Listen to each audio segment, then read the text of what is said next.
A arte de ler mentes.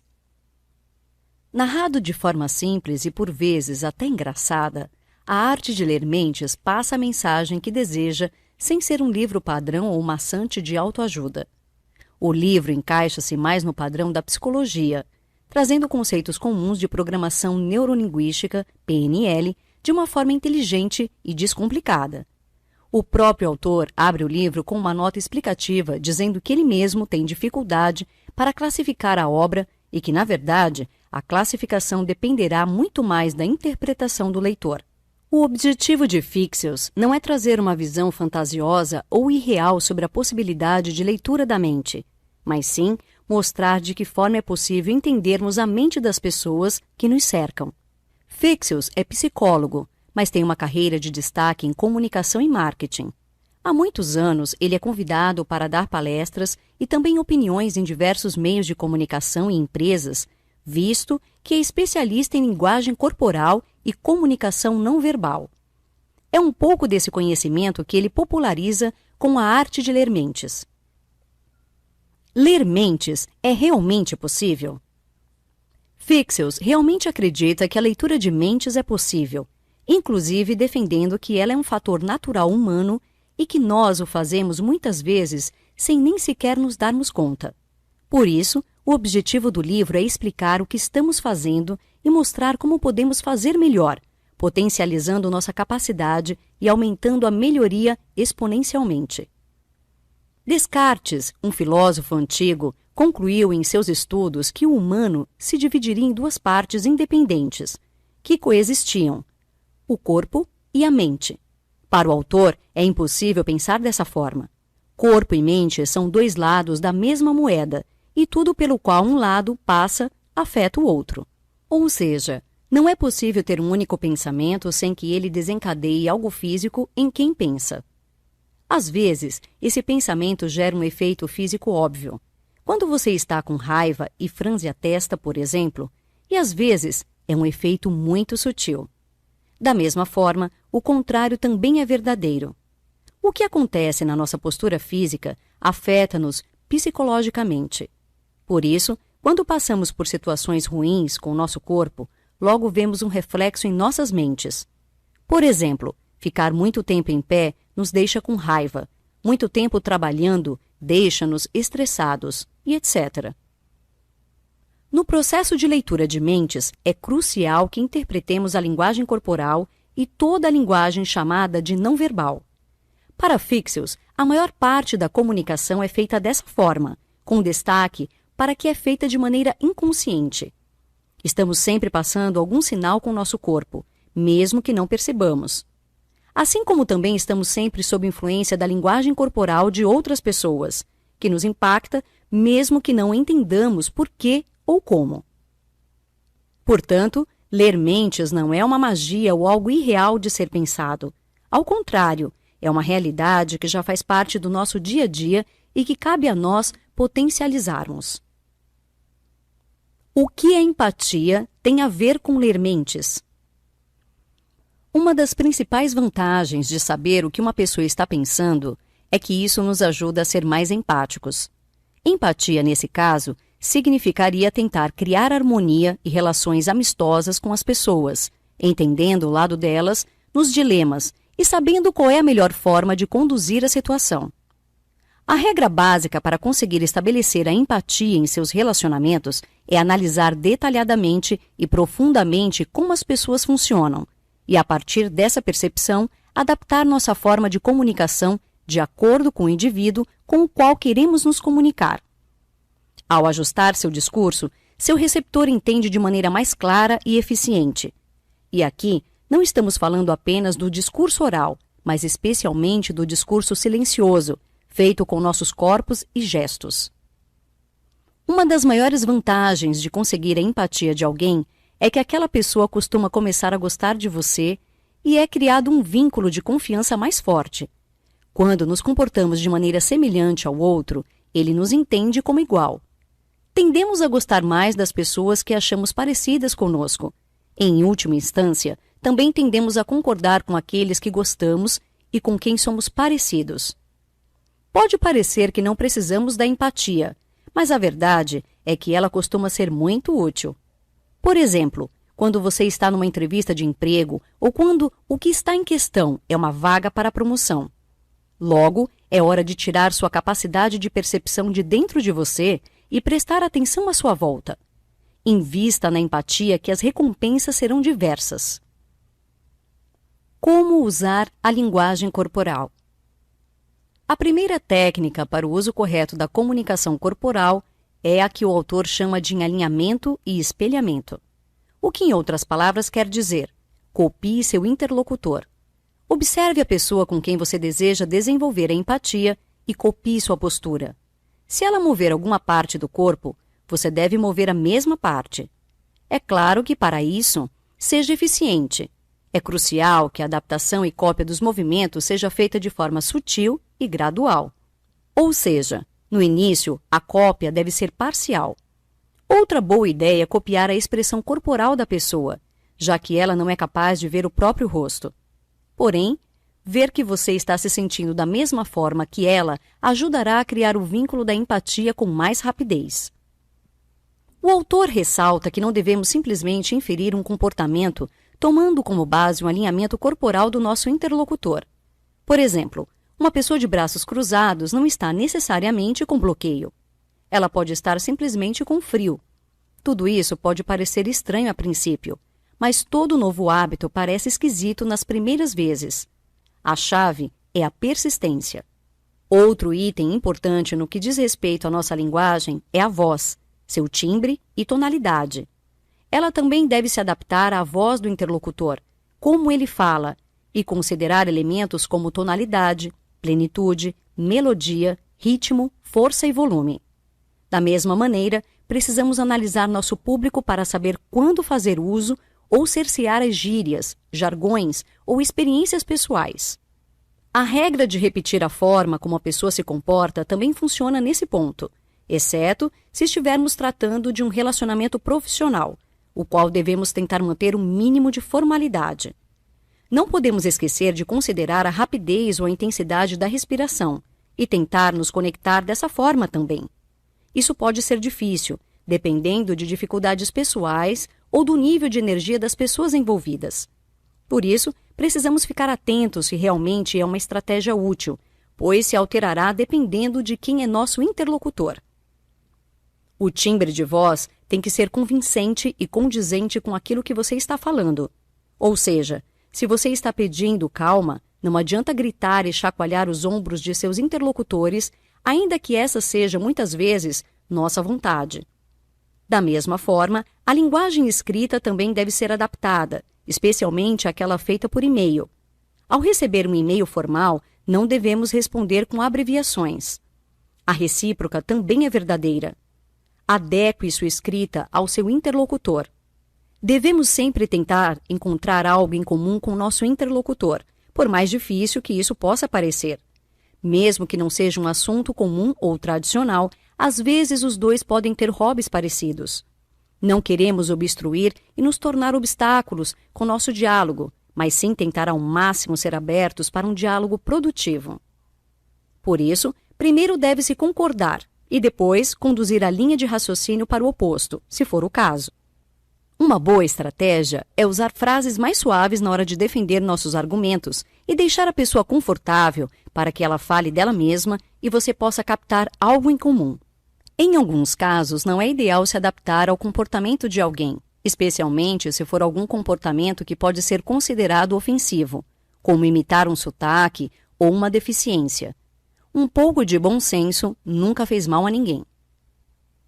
Como nossas sensações afetam nossos pensamentos. Nossas impressões sensoriais são uma parte de nossos pensamentos e a preferência por um tipo ou outro de impressão depende e varia de pessoa para pessoa. Por exemplo, algumas pessoas preferem impressões visuais e outras auditivas. Outras pessoas são plenamente baseadas em princípios lógicos e não são afetadas pelo mundo sensorial como as demais. O que acontece é que essas preferências acabam afetando o nosso modo de pensar e, portanto, nosso modo de nos comunicarmos e de interpretarmos o mundo. Essa situação pode se tornar particularmente difícil quando estamos falando com mais de uma pessoa ao mesmo tempo. em uma reunião, por exemplo. Nesses casos, precisamos nos certificar de que estamos usando todas, ou a maior parte que conseguimos, de impressões sensoriais diferentes. Para descobrir o sentido dominante de alguém, é necessário fazer perguntas sinceras e abertas.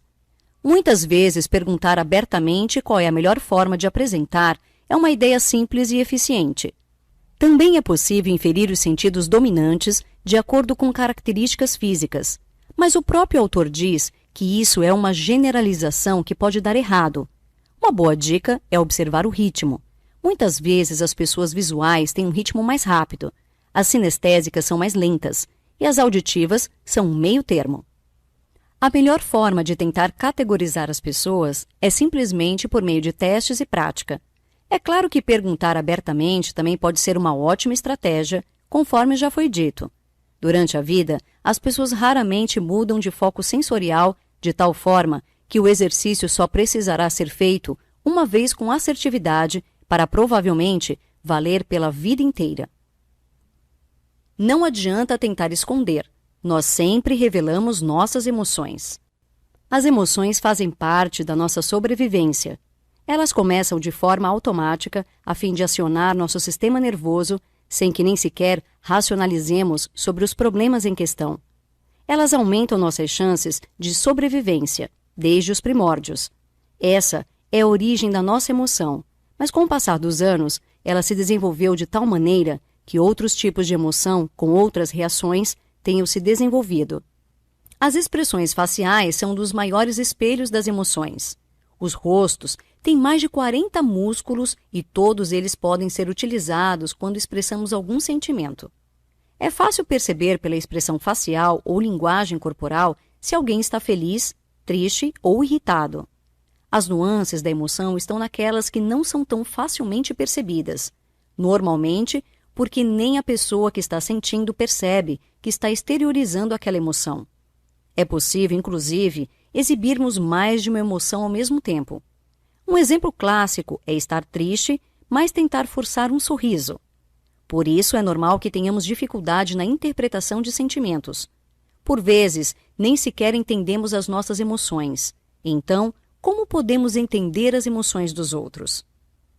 Emoções fortes são, inclusive, capazes de distorcer nossa visão do mundo, ainda que temporariamente. Quando estamos tomados por uma emoção negativa, por exemplo, acabamos nos afastando e bloqueando todas aquelas que poderiam ser potencialmente positivas. Por isso, nesse momento, precisamos entender e dar espaço para as pessoas. Da mesma maneira, devemos evitar todas decisões ou agir impulsivamente quando estamos tomados por alguma dessas sensações. É provável que acabemos nos arrependendo. Paul Ekman, um famoso psicólogo norte-americano, categorizou 7 emoções básicas que o mundo inteiro sente independentemente de cultura ou localização. São elas: surpresa, tristeza, raiva, medo, alegria, nojo, desprezo. Ao conseguir interpretar a emoção de uma expressão, normalmente nós não sabemos o que a causou. Por isso, não podemos deixar a expressão das outras pessoas afetar o nosso comportamento, pois não temos certeza dos motivos das emoções delas. Por exemplo, alguém pode estar chateado e com uma expressão irritada, mas não necessariamente ele está irritado com você. Todavia, se você começar a ficar irritado porque acha que ele está irritado com você, mesmo não estando, o único efeito que você terá é que ele irá, de fato, ficar irritado com você. Como detectar quando alguém está mentindo para você? A maioria da população mente o tempo todo. Podem ser mentiras sutis e triviais, mas estão presentes em nosso dia a dia. Por exemplo, quantas vezes você já respondeu à pergunta de tudo bem com você, com tudo, quando na verdade a sensação que você carregava era de que a qualquer momento tudo ia desabar? Os sinais que nos ajudam a detectar as mentiras são chamados de sinais contraditórios. Ou seja, são sinais que não condizem com a emoção que a pessoa está tentando apresentar ou com o seu discurso. A maior parte dos sinais está no rosto, coçar o nariz, por exemplo, nos olhos. Pessoas que não conseguem olhar nos olhos têm grande potencial para mentirosos. E nas mãos, mãos muito suadas. Todavia, O resto do corpo também pode nos dar sinais por meio de atos falhos gestuais. Eles podem ser completamente naturais, como bater os dedos na mesa ou roer o cantinho das unhas. Eles podem não significar nada, mas podem ser também esclarecedores, se acompanhados de outros atos. Da mesma maneira, é possível perceber que existe algo de errado quando a voz sofre alterações bruscas em tom, discurso ou linguagem utilizada. Novamente, no encerramento do capítulo, o autor ressalta que devemos aplicar esse e outros métodos de forma consciente e evitar ser levianos. Afinal, acusar alguém de mentiroso é algo muito grave. Se você desconfiar que algo não está condizente, haja com cautela e dê à pessoa a oportunidade de sempre se explicar. Lembre-se das técnicas de discurso e diálogo aberto que já foram abordadas neste resumo. É preciso entender como alguém age naturalmente para saber o que está diferente em seu comportamento. Por exemplo, alguém pode ter um tique que o faz coçar o nariz constantemente, mas isso não quer dizer que ele é um mentiroso patológico. Sugestões para alterar nossa programação mental. Cabe ao nosso lado racional julgar e filtrar. Não é dever do nosso inconsciente passar por isso, o que pode ser um problema. Se nosso racional não fizer um filtro prévio, nosso inconsciente aceitará as propostas sem muito questionamento. Para conseguirmos fazer esse filtro corretamente, é necessário mudarmos um pouco a forma de pensarmos e de nos expressarmos. Por exemplo, evitar usar a palavra não pode ser um ótimo começo. Em vez de criarmos frases negativas, devemos nos esforçar para passar a mesma ideia com frases positivas. Precisamos também tomar cuidado com objetos que podem servir de âncora e se tornar catalisadores de sentimentos, sejam eles bons ou ruins. Como nossa memória e emoções têm muito a ver com nossas sensações, às vezes colocamos uma carga emocional muito forte em um objeto ou local, de acordo com o que passamos perto dele, com ele ou nele. As âncoras podem ser aliadas quando usadas de forma consciente e para trazer bons sentimentos, como empatia, mas podem se tornar peso se forem criadas de forma inconsciente. Por isso, fique atento. O autor levanta uma importante questão nas partes finais do livro, que é: o que acontecerá quando todos souberem como aplicar esses conceitos? Não seria estranho se todos agissem como o livro informa, tentando analisar os outros o tempo todo? O autor defende que, em certo ponto, nós vamos ser capazes de fazer isso de forma inconsciente, e quando isso acontecer, teremos um mundo mais altruísta e empático. O problema, segundo ele, é justamente que isso nunca acontecerá, porque sempre teremos pessoas céticas, incapazes de criar empatia e interessadas na arte da manipulação, no lugar da de compreensão. O fim é só o começo. Exercícios são a chave para o sucesso. Para conseguirmos ser especialistas em algo, o primeiro e principal passo é o estudo e a prática.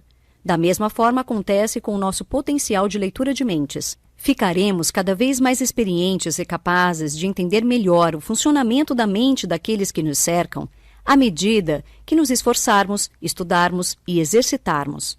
O livro de Fixels traz diversos exercícios durante sua leitura, em especial na parte final, dedicada especialmente à fixação do conteúdo apresentado. Talvez o livro não seja nenhuma novidade para aqueles que já estudaram bastante sobre comportamento humano ou linguagem corporal, mas a vantagem é reforçar os conceitos e práticas, visto que ler mentes é um exercício de prática. Com certeza é um ótimo livro para aqueles que estão começando a se familiarizar com os conceitos e que têm interesse em aprender mais sobre o assunto. A maneira como interpretamos o conceito de ler mentes se modifica após a leitura do livro. Percebemos que ler mentes não é uma atividade mística e muito menos absurda.